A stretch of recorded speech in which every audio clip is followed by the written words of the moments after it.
Hello everyone and welcome to another episode of Cooking with Robin. I'm Robin Gray, Director of Camrose Public Library. So last week I talked a bit about smoothies and how they can offer a really nutritious and easy to take on the go breakfast. This week I wanted to expand on that theme a bit. So one really nutritious breakfast that's also quite affordable is oatmeal.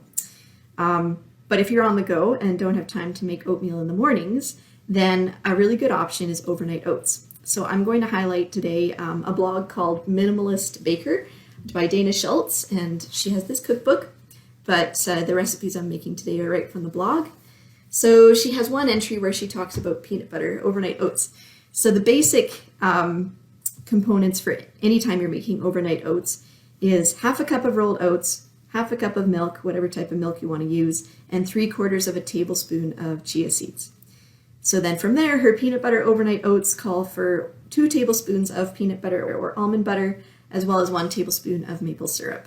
So as long as you have the oats, milk, and chia seeds, you can kind of adapt it any way you want. I'll include a link to that blog post because she gives a lot of ideas for ways that you can customize those flavors, and it can be a really fun recipe to play with. So I personally am not a huge fan of oats, so I've made her recipes and I enjoyed it pretty good, but I was really excited when I discovered a recipe for overnight chia seed pudding instead. So that's what I'm going to make today. As a side note, when I do have time to cook in the morning and don't necessarily feel like making straight up oatmeal, I'll often make kind of a quinoa alternative. So I'll heat up the quinoa using applesauce, and then I'll add cinnamon, raisins, all sorts of breakfasty things, maybe mashed banana, things you would usually put in oatmeal, but instead using quinoa as that base, because I don't know, I love quinoa. I don't know why. Anyway, so back to the chia seed pudding. So the recipe, which I will also include a link to this blog entry by the Minimalist Baker, Dana Schultz. So the recipe, this one's a chocolate one. So 3 to 5 tablespoons of maple syrup. In terms of containers to make these things in, I like to put them right in a to-go container so that when I go to work or wherever else, I have them on hand. And I try to use a bit of a bigger container until I can kind of tell how much room it's going to take up, because especially when those chia seeds expand, they're going to, it's good to not have too small of a container. So 3 to 5 tablespoons of maple syrup, and you combine that with 1/4 cup of cocoa. Make sure that the cocoa isn't too lumpy. And adding in half a teaspoon of cinnamon,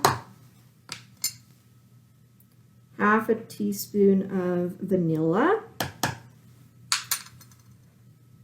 and just a little pinch of salt. Brings out the chocolatey flavor. Now I'm going to whisk that up.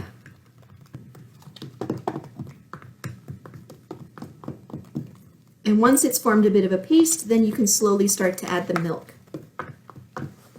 Biggest thing is making sure that the cocoa gets blended in there. I've chosen oat milk today.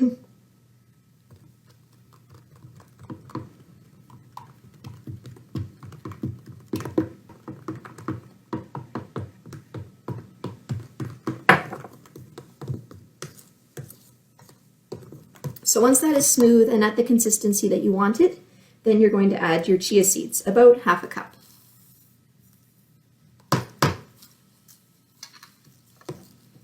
And add that until all of the chia seeds are covered in liquid so that they're going to get a chance to get all nice and soft when you put them in the fridge.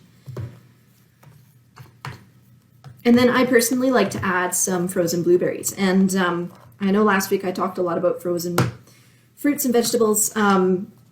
With frozen berries, I kind of love that because they're going in the fridge overnight, they're going to be not frozen by the time I eat them in the morning, but they're also not microwaved or something, which might decrease the nutritional value, not necessarily. But...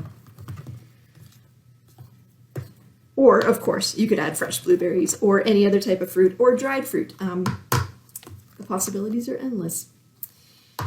So that's all that's required for that. You basically put it in the fridge, kind of minimum 3 hours, but overnight is best, and then it can be ready to enjoy the next day if you made it in the evening.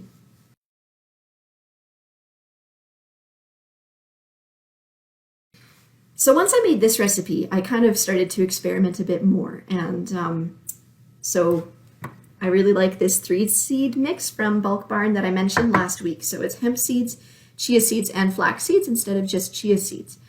It doesn't work for everything necessarily, but I really prefer it as an option because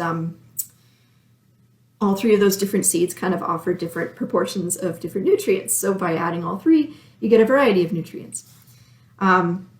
And once I had kind of mastered the chia seed pudding recipe, I started experimenting. So sometimes instead of chocolate, I would just make it with a bit more cinnamon so that it would have a cinnamony taste.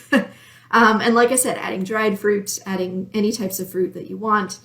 And often I'll add in nuts. So just a sprinkle of sliced almonds or chopped up pecans. Some of that you might want to wait and add after it's been in the fridge overnight, just so they don't get too soggy, I guess, but that's not too big of a deal. The biggest thing is the ratio, making sure that you have enough milk so that all of the seeds will be covered, but making sure you don't add so much milk that then it turns out soupy, which it can still taste good, but it's just not quite as nice a consistency. While I'm talking about that mix, I just wanted to mention, if you're ever out of eggs and you're baking, and you're kind of left in a pinch, there are a few alternatives for eggs that you can use. So one of them is if you mix 1 tablespoon of ground flaxseed with 2.5 or 3 tablespoons of water.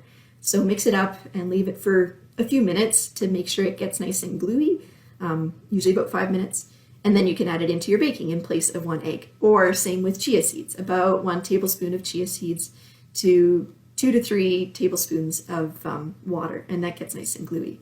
Another alternative is 1/4 cup of applesauce, or 1/4 cup of mashed banana. That one you have to not mind if your recipe tastes like banana, but for things like pancakes, muffins, cookies, things like that, then that's usually not too big of a problem. So those are a few ideas. So just in addition to last week's smoothie episode, I also wanted to add that this week, for the first time, I tried a smoothie with coconut water instead of milk. So if you're ever running out of milk, or when you're out grocery shopping, if you want to buy some coconut water so that if you run out of milk, you have something else to add to a smoothie, it ended up being really delicious. So the recipe for that was about 1 cup of coconut water, 1 cup of blueberries, 1 cup of frozen spinach, 1 tablespoon of almond butter, 1 tablespoon of ground flax seeds, and 1 banana. So I mixed that up. Coconut water is really high in electrolytes. It can be really good for you. So yeah, that's just another alternative. And also, I know I had mentioned that I'm not a big fan of oatmeal, but just so you know, oatmeal can be added to a lot of smoothies and add a lot of nutrition and fill you up without tasting like oatmeal necessarily. So I'm going to include a link in this Facebook post for one that's also on the Minimalist Baker, her blog. That's a peach oatmeal smoothie, but there's all sorts of different alternatives out there. So oats are such a cheap thing, so it's really nice if you can add them into a whole bunch of different recipes like that. Anyway, so those are all of my thoughts for today. Thank you so much for tuning in, and I'll see you next week.